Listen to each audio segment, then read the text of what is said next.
In a small village surrounded by green mountains and dense forests, there lived a cheerful and brave boy named Tiko. Although Tiko was full of joy, he often felt that something was missing in his life. One night, as he lay under the starry sky, he noticed a bright light suddenly appearing in the distance, as if it was calling to him. Full of curiosity, he decided to follow the light. The next morning, Tiko set off toward the source of the light. He walked through thick forests, crossed clear rivers, and eventually arrived at a hidden valley.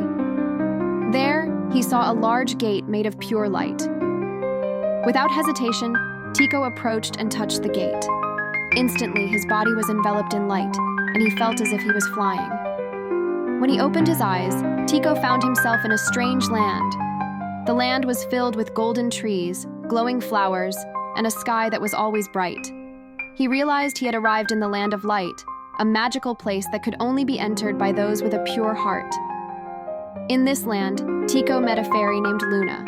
Luna told him that the land of light was in grave danger.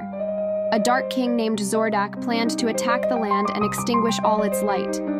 Feeling called to help, Tiko offered to find a way to defeat Zordak. Luna then took Tiko to the Palace of Light, where the elders of the land gathered. There, he learned that the only way to defeat Zordak was to find 3 sacred stones hidden throughout the land of light. Each stone had the power to fight the darkness, and only by combining all 3 could Zordak be defeated. Tiko embarked on his new adventure. The first stone was hidden in the Rainbow Forest, a place full of strange creatures and traps. With courage and cleverness, Tiko found the stone inside a hidden cave, guarded by a small dragon. However, after talking to the dragon, Tiko realized that it wasn't evil, just lonely.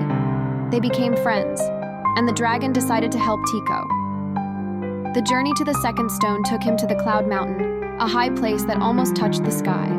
There, he had to face strong winds and freezing cold. But with the help of his dragon friend, Tiko managed to reach the summit and found the second stone encased in crystal ice.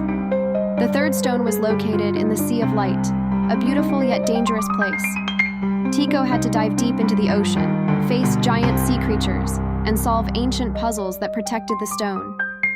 After a long struggle, he finally retrieved the last stone. With all 3 sacred stones in hand, Tiko returned to the palace and prepared to face Zordak. Zordak, having learned of Tiko's mission, arrived with his army to destroy the land of light. The battle took place in an open field where light and darkness clashed in a fierce struggle. By combining the power of the 3 sacred stones, Tiko created a light so bright that Zordak and his army were blinded. In their blindness, Zordak lost his strength and slowly faded into dust. The land of light was saved. The king of the land of light was immensely grateful to Tiko. As a token of appreciation, the king gave Tiko a special medal made of light, which would protect him for the rest of his life. Luna, the fairy who had guided Tiko, also thanked him and invited him to stay in the land of light. However, Tiko chose to return to his village. Although the land of light was beautiful, he missed his home and family. Before he left, Luna gave him a small crystal. "If you ever need help, just hold this crystal and think of us," she said. Tiko returned to his village with a heart full of happiness. Though his adventure had ended, he knew the land of light would always be a part of him.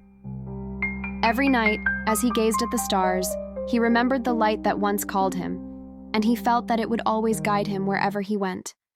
And so Tiko lived happily, with memories of an extraordinary adventure that would forever be part of his life.